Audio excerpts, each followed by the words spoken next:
बिल्कुल। पैदा जब हम हुए जग हंसा हम रोए, ऐसी करनी कर चलो कि हम हंसे और जग रोए।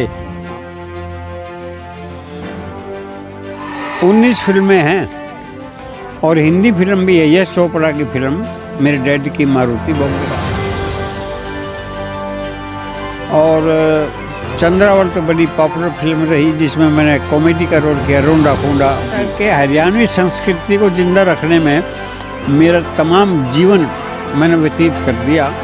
वैसे जाट का और आर्ट का कोई मेल तो है नहीं। जब से देश आज़ाद हुआ आज तक किसी जाट को कलाकारी में राष्ट्रपति अवार्ड नहीं मिला। मैं कहूँ कि मैं अपने आप को सौभाग्यशाली समझता हूँ कि मैंने कम से कम रिया चक्रवर्ती, मेरा नाम इंडिया ड्रग्स मामले ना, ससुराल में घी बुरा खाने में स्वाद नहीं आया, जितना मना अंगली चाटन में आया। इसलिए है कि मैं उसको कलाकार पर नहीं मानता जिसके दामन पर दाग लग जाए। लेकिन बाद मरने के मेरे घर से एक सामान निकलेगा, एक मेरी लाश निकलेगी, एक मेरा नाम निकलेगा। नमस्कार, आप देख रहे हैं कैथल ब्रेकिंग टीवी। और इस समय अगर हम बात करें हमारे शख्सियत कार्यक्रम में, आज आपसे रूबरू कराएंगे एक ऐसी शख्सियत जिन्होंने हरियाणवी संस्कृति को ज़िंदा रखा और हरियाणवी फिल्मों में काम किया और हरियाणवी कलाकार भी हैं और राष्ट्रपति अवार्डेड हैं। डॉक्टर APJ अब्दुल कलाम से राष्ट्रपति अवार्डेड हैं। नाम की अगर बात करें तो दरियाव सिंह मलिक हमारे साथ मौजूद हैं, जो यूथ फेस्टिवल कैथल में पहुंचे थे और कहीं ना कहीं हमारी नज़र पड़ी। और हम उससे बात भी करेंगे कि पिछली संस्कृति को लेकर, अब की संस्कृति को लेकर क्या कुछ चेंजेस देखने को मिले और उनके समय में किस तरह के संस्कृति को बढ़ावा दिया जाता और अब किस तरह की हैं। सबसे पहले दरियाव सिंह मलिक, आपका कैथल ब्रेकिंग टीवी में स्वागत है। धन्यवाद नायक साहब। दरियाव सिंह मलिक जी, सुनने में आया कि आपने काफ़ी हरियाणवी फिल्में जो हैं वो की हैं, काफ़ी फिल्मों में आपने भाग किया। ऐसी कितनी फिल्में आपने की हैं और कितनी फिल्मों में आपने भाग लिया और किस तरह किरदार आपका रहा? वैसे नायक साहब मेरी 19 फिल्में हैं और हिंदी फिल्म भी है। यश चोपड़ा की फिल्म मेरे डैड की मारुति बॉम्बे राह में फिल्म में काम किया जी। और चंद्रावल तो बड़ी पॉपुलर फिल्म रही जिसमें मैंने कॉमेडी का रोल किया, रोंडा फोंडा जी वही थे। बाकी चंद्रावल, लाडो बसंती, फूल बदन के सुपने का जिक्र, बैरी, जरजोर जमीन, छोरी सपेदे की 19 फिल्में, नाम भी नहीं याद तो मुझे। 19 फिल्मों में आपने अपना किरदार निभाया है। 19। दरियाव सिंह मलिक, अगर बात करें, आप राष्ट्रपति अवार्डेड भी हैं। डॉक्टर APJ अब्दुल कलाम से आपको अवार्ड जो है, सम्मान आपको मिला है, वो किस रूप में आपको मिला गया, किस किरदार को लेकर मिला गया, किस तरह की उस अवार्ड को लेकर आपकी भूमिका रही? ऐसा है कि हरियाणवी संस्कृति को जिंदा रखने में मेरा तमाम जीवन मैंने व्यतीत कर दिया। अब मेरी 83 साल की उम्र में जी, और 25 साल हो गए रेडियो पर गाते। अब मैं ऑडिशन लेता हूँ जो रेडियो सिंगर बनते हैं जी। यानी कला को पूज जाऊँ। ऐसा नायक साहब, वैसे ईमानदारी से देखा जाए, जब से देश आज़ाद हुआ आज तक किसी जाट को कलाकारी में राष्ट्रपति अवार्ड नहीं मिला जी। मैं हिंदुस्तान का पहला जाट हूँ जिसको महामहिम राष्ट्रपति स्वर्गीय APJ अब्दुल कलाम ने राष्ट्रपति अवार्ड दिया, जिसमें 1 लाख रुपए का चेक जी, 900 ग्राम का चांदी का ताम्र पत्थर और 6 ग्राम सोने का मेडल जो मेरे कोट पर लगा है जी। अभी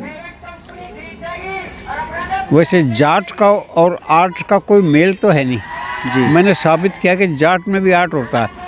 ये कला जो है ना, इसकी कोई दुकान तो है नहीं कि कोई 200 ग्राम कला खरीदे गाले। ये तपस्या है, ये साधना है, ये भक्ति है। कला ये भक्ति है। ये तो ये इस भक्ति को मैंने हमेशा पूजा है। और मैं गवर्नमेंट का ऑफिसर रिटायर हूँ, मैं DI रिटायर हूँ PRO डिपार्टमेंट से, और मैं 24 साल से पेंशन ले रहा हूँ अभी जी। अब ये देखिए, ससुराल में घी बुरा खाने में स्वाद नहीं आया, जितना मना अंगली चाटन में आया, इतना मुझे नौकरी में स्वाद नहीं आया जितना मुझे पेंशन लेने में आया। हमारी घरवाले भी पेंशन में भी थूक लगा गिरने। मैंने कहा भगवान ये बिना थूक की है, या 35 साल तक मेरी तनख्वाह को थूक लगा, मैं चुप रहा। ये पेंशन बिना थूक के, इसका थूक ना लगाओ, मेरी आत्मा को शांति नहीं मिलती। यानी ऐसा थूक लगा कर नहीं गिरनी चाहिए। ये तो मेरा अवार्ड है जो हरियाणा सरकार मुझे देती है। सुनने में ये भी आया कि उस समय आप ही इकलौते ऐसे हरियाणा के एक व्यक्ति थे जिनको ये अवार्ड जो है वो दिया गया। हाँ, अकेला, आज तक किसी को नहीं मिला। बड़े बड़े कलाकार हुए और बरादरी किसी कईयों को मिले होंगे, लेकिन जाट को नहीं मिला अभी तक। हालांकि बड़े अच्छे गुणी हमारे कवि रहे हैं जाट मेहर सिंह, उनको नहीं, उन दिनों में ये अवार्ड देने की प्रथा थी नहीं जी। लेकिन अब जो है ना, इन सरकारों ने कलाकारों को उभारने के लिए ऐसा अवार्ड रखे हैं जो उनका हौसला अफजाई करते हैं, और उनमें से एक मैं भी था जिसमें दिल्ली पूरी हिंदुस्तान की वो बैठती है 15 आदमी की कमेटी। उन्होंने मेरे जब बायोडाटा मेरी ज़िंदगी का पढ़ा, उन्होंने कहा ये डिजर्व करता है, तब मुझे अवार्ड मिला। दरियाव सिंह जी, बात करें, मैंने देखा मंच पर आज आपको, आप भले ही उम्र से बूढ़े लगते होंगे लेकिन जोश बखूबी आप में देखने को मिलता है, क्योंकि जो नौजवान युवा है उनको आपने बड़ा ही एक माहौल ऐसा पैदा किया। हमारे दर्शक भी ये जानना है, कोई जीवन का ऐसा पल जिसको आप दर्शकों के सामने साझा करना चाहें, जीवन में कुछ ऐसा आपने पल व्यतीत किया हो जिसको आपको ये लगता है कि मेरा जीवन का अहम वो पल रहा है? नहीं, देखिए ऐसा है नायक साहब, ज़िंदगी में तो बड़ी उतार चढ़ाव आते रहते हैं और मैंने हर मुसीबत का फेस किया, लेकिन मैं कभी ज़िंदगी में घबराया नहीं। मुझे पता है कि यार दरियाव सिंह, हम अपनी मर्ज़ी से दुनिया में नहीं आए, ना अपनी मर्ज़ी से जाएंगे। उसने भेज रखे, हम आगे जिस दिन भगवान बुलाओगा चले जाएंगे। ये ना आना बस में ना जाना बस में, लेकिन बाद मरने के मेरे घर से एक सामान निकलेगा, एक मेरी लाश निकलेगी, एक मेरा नाम निकलेगा। बिरला टाटा डाल या मंदिर बनाओ, ये बनाओ, मेरा नाम चलेगा। मैंने बगैर कुछ किए नाम चला दिया, जो लोगों नवयुवकों के, माताओं बहनों के दिलों में मैंने जागृति पैदा की और कला को इस ढंग से पूजा कि आज मेरी छवि है, लोग मुझे बड़ा प्यार करते हैं, पसंद करते हैं। मैं जात बरादरी में विश्वास नहीं करता। अगर मेरी फिल्म लगी है किसी सिनेमा हॉल में तो बाहर नहीं लिखा जाता only for Jats are allowed कि जाट ही देखे। नो, 36 बरादरी इसको देखेगी। 36 बरादरी मेरी है, मैं 36 बरादरी का हूँ। कलाकार की कोई जात नहीं होती, सिवाय जैसे अर्जुन को मछली की आंख के सिवाय कुछ नज़र नहीं आता था कि तीर मैंने आंख में मारना है। एक कलाकार को अपनी कला से मतलब है, जात बरादरी मेरा कोई विश्वास नहीं होता, हम कलाकार हैं। मलिक साहब, एक बॉलीवुड फिल्म में भी आपने काम किया, मेरे डैडी की मारुति। उसमें रिया चक्रवर्ती थे, क्योंकि रिया चक्रवर्ती को कौन नहीं जानता आजकल, क्योंकि मुंबई में, अगर पूरे देश में ही अगर बात करें, वर्ल्ड में ही बात करें, रिया चक्रवर्ती का नाम बहुत घूमा, क्योंकि ड्रग्स मामले में वो सामने भी आई। उस फिल्म में आपका किस तरह का किरदार था, क्योंकि रिया चक्रवर्ती उस फिल्म में थी? मैंने बड़े साहब की भूमिका मैंने निभाई जी। यानी स्टोरी आपने देखी हो तो वो यश चोपड़ा की फिल्म में हम बाप बेटा है, हमारी गाड़ी का किराए पर देने की आदत है, हमारी गाड़ी ले गए थे वो लोग, फिर वो वापस नहीं आए। ये लंबी स्टोरी है, लेकिन मेरा सौभाग्य था कि यश चोपड़ा जो दुनिया का मान्य डायरेक्टर है, उस फिल्म में काम करना मेरे लिए बड़ी गौरव की बात थी। तो जब रिया चक्रवर्ती के साथ आपने काम किया मेरी डैडी की मारुति की फिल्म में, और उसके बाद जब ये मामला सामने आया तो कहीं ना कहीं दिल पे कहीं ना कहीं ठेस पहुंची है? ठेस, मैं कहूँ कि मैं अपने आप को सौभाग्यशाली समझता हूँ कि मैंने कम से कम रिया चक्रवर्ती, मेरा नाम इंडिया ड्रग्स मामले, ना मैं ड्रग्स करता हूँ ना मैं नशा करता हूँ, लेकिन डर लगता रहा कभी, क्योंकि मेरे साथ ही गाड़ी में चलती थी वो, कभी तेरा भी नाम लेते, कहीं ना कहीं दरियाव सिंह मलिक का नाम ना आ जाए बीच में। डरता था, लेकिन नहीं, मेरा नाम नहीं आया कि इस करके वो सुलझी कलाकार है। लेकिन ये है कि मैं उसको कलाकार भी नहीं मानता जिसके दामन पर दाग लग जाए।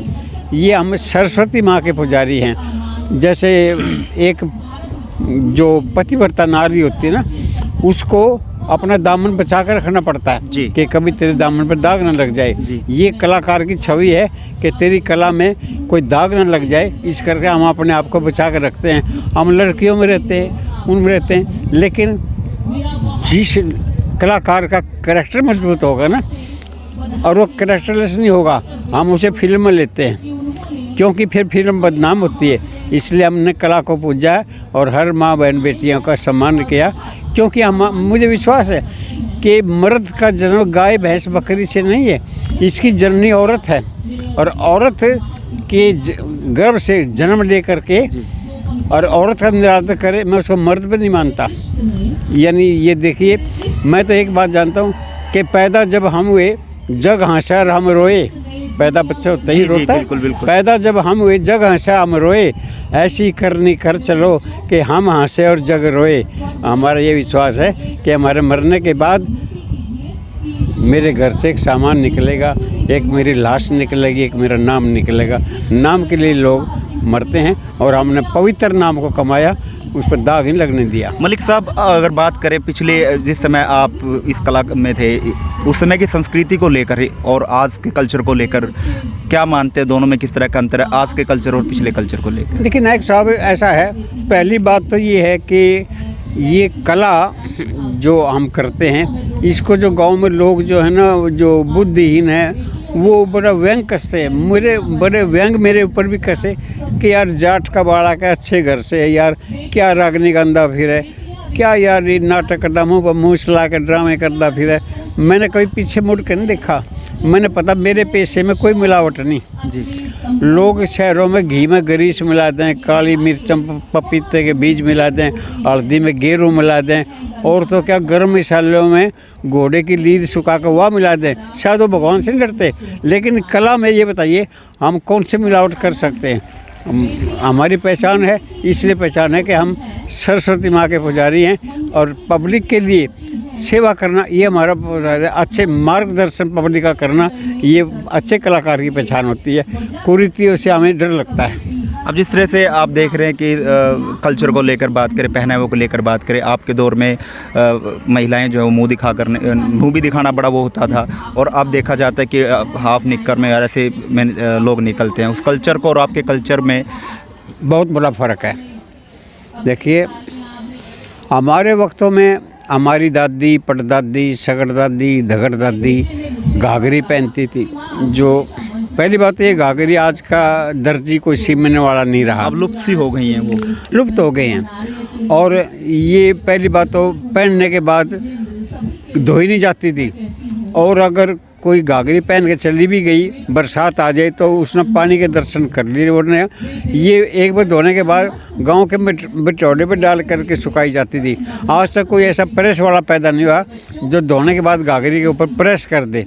ये तो हमारा होता, लेकिन यकीन मानिए मैं उनका बड़ा आभारी हूँ जो लोगों ने हमें सलवार साड़ियाँ पहनना सिखाया, उस घाघरी से पहनना छुटवाया। वरना नहीं, वो घाघरी आज भी याद आती है। जैसे बंसीलाल भी कहा करते, काली घाघरी से मैंने मेरी माँ पहना करती, हमारी पहनती थी। लेकिन परिवर्तन, बहुत बड़ा परिवर्तन आ गया, कला में परिवर्तन आ गया। वरना नहीं, अब 25 साल हो गए मुझे रेडियो पर गाते, लेकिन अच्छी रागनी धार्मिक भजन जो ज्ञानवर्धक हैं वो मैंने भजन गाए हैं। वल्गर नहीं, उससे मुझे बड़ा एलर्जी होती है। वल्गरिटी, स्टेज पे कोई कलाकार वल्गरिटी करता है, मुझे एलर्जी होती है। नहीं, हम तो सरस्वती के पुजारी हैं और कला को पूजते हैं, और कला को पूजने वाला वल्गरिटी नहीं कर सकता। आज के ज़माने के कलाकारों की बात करें तो उनको क्या मैसेज आप देना चाहेंगे, किस तरह का संदेश आप देना चाहेंगे उन कलाकारों के लिए जो आजकल उभर रहे हैं और अपनी कला के माध्यम से लोगों को हंसा भी रहे हैं और मस्ती भी करवा रहे हैं? देखिए, सभ्यता तहजीब ये किसी दुकान से नहीं मिलती। जब वो कलाकार है ना, तो कलाकार को सिर्फ यही नज़रिया रखना चाहिए कि मैं शुद्ध भाषा बोलूँगा और पब्लिक के उत्थान के लिए, उनका मार्गदर्शन के लिए ऐसी भाषा का मैं उच्चारण करूँगा। वल्गरिटी, बेहुदगेपन से ये जो रागनी गायक है ना, ये इन्होंने हरियाणवी संस्कृति को बड़ी ठेस पहुँचाई।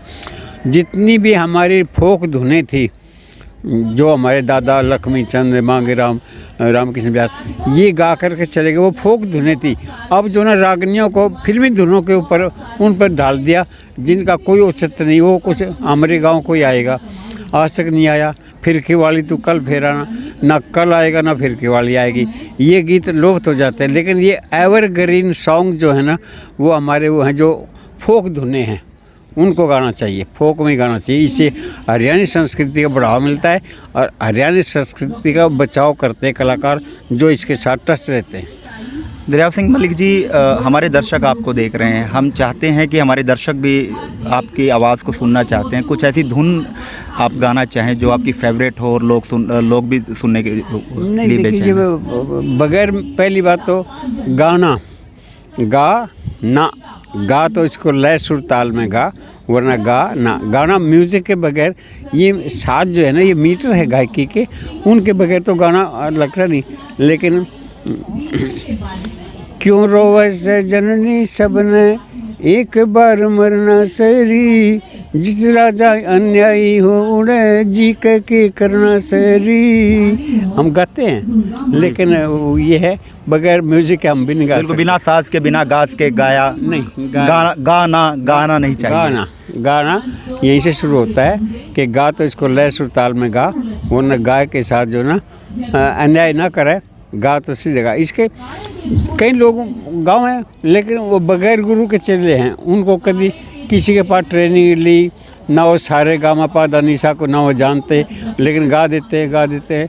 पब्लिक है जो सुरों का जिनको पहचान नहीं वो भी हंस देंगे, बोल देंगे, लेकिन गायकी के घर बहुत दूर है। हम तो समुंदर में से ही कतरा चुरा रखा है। मैंने कला बहुत बड़ी चीज़ है नायक साहब जी। इस करके अंत में अगर आप अपनी तरफ से कुछ हमारे दर्शकों को कहना चाहें और कोई संदेश आपकी तरफ से लोगों को देना चाहें। मेरा सभी नवयुवक जो कला से जुड़े कलाकार हैं वो इस बात का प्रयास करें, उठते बैठते जागते सोते, कि भी कला को, हरियाणवी संस्कृति को दाग न लगे, ये इसको पूजा करते रहें और भगवान करे आप आगे बढ़ते रहें। मेरा आशीर्वाद उन सब कलाकारों के साथ है जो कला से जुड़े हैं, चाहे हरियाणवी हो चाहे हिंदी हो, कोई भी कला हो, वो उसको पूजनीय है हमारे लिए कला। आप इसको पूजते रहिए, मेरा आशीर्वाद उनके साथ रहेगा। धन्यवाद, बहुत बहुत धन्यवाद सर। धन्यवाद नायक साहब आपका। और ये थे हमारे साथ हरियाणवी कलाकार दरियाव सिंह मलिक, जो इस उम्र में भी हरियाणवी संस्कृति को लोगों तक पहुंचा रहे हैं।